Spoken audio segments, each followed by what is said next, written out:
Well, I'm not real big on the global warming thing.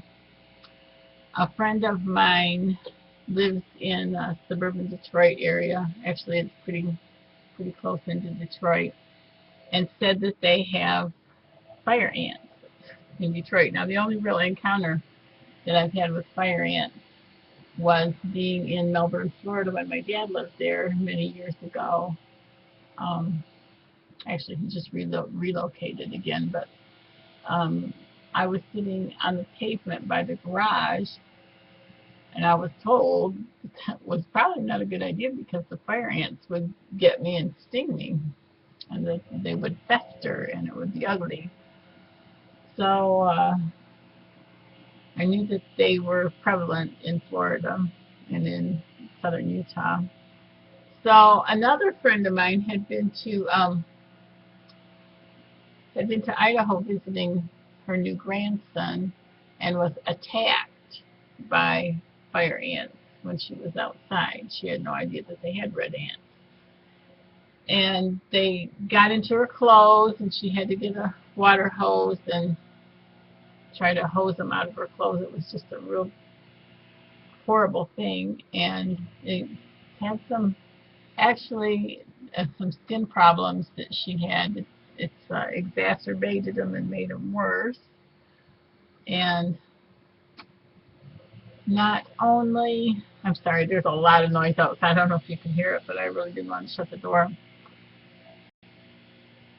So I'm sorry, I'm a minute and 47 seconds into this. I was afraid it was getting to be too long already. So at any rate, Detroit apparently may or may not have fire ants. And I just wasn't, we're a long ways north from Florida, okay? I just wasn't really sure what to make about that. And then we have, traditionally, in order to get in an area where they have bear, you have to go, I'm going to say, hour and a half to 2 hours north of where we are situated. And now there have been reports of bear, that whole hour and a half from us, there have been reports of bear between there and south of us. So things are definitely changing. I was also told by my sister-in-law that she saw a forsythia trying to bloom in October, which that doesn't happen here, and a snowball bush opening up. Now, what does that have to do with the price of milk? As I'm always trying to say. If we have another warm spell at the wrong time of the year, we could end up having what we had this year, which was, well, the guy that comes to visit us from church told us that on his trees down the street and right around the corner out in the country, there was not one grape, which we did have grapes until some mystery animal got to the grapes, but he said there was not one grape, not one cherry, not one apple.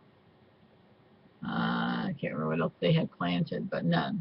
And it was because we had a warming spell before spring, and then it got cold again, and it ruined everything.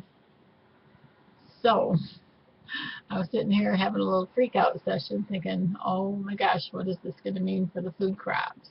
And I'm not savvy enough as a horticulturist to tell you how much time. I know there supposedly has to be a certain amount of cold temperatures, cold enough for a certain period of time to get a proper fruit crop, which is partly why they plant fruit on the west side of the state in southern Michigan, because the temperatures and so forth are all conducive to a fruit crop. So take that for what it's worth. Ask somebody who knows more than I do. Ask around and find out what's happening in other areas. It is 72 degrees as we speak on October the 24th. Um, we generally we generally have warm days up until about 2 weeks from now, but 72 on the 24th of October is a little bit warm. So take stock, take note. and stock up. I, I think it was time for my nap instead of time for a video right now, but God bless your efforts to prepare. Make a list, check it twice so you can eat more than just beans and just rice, and make it happen.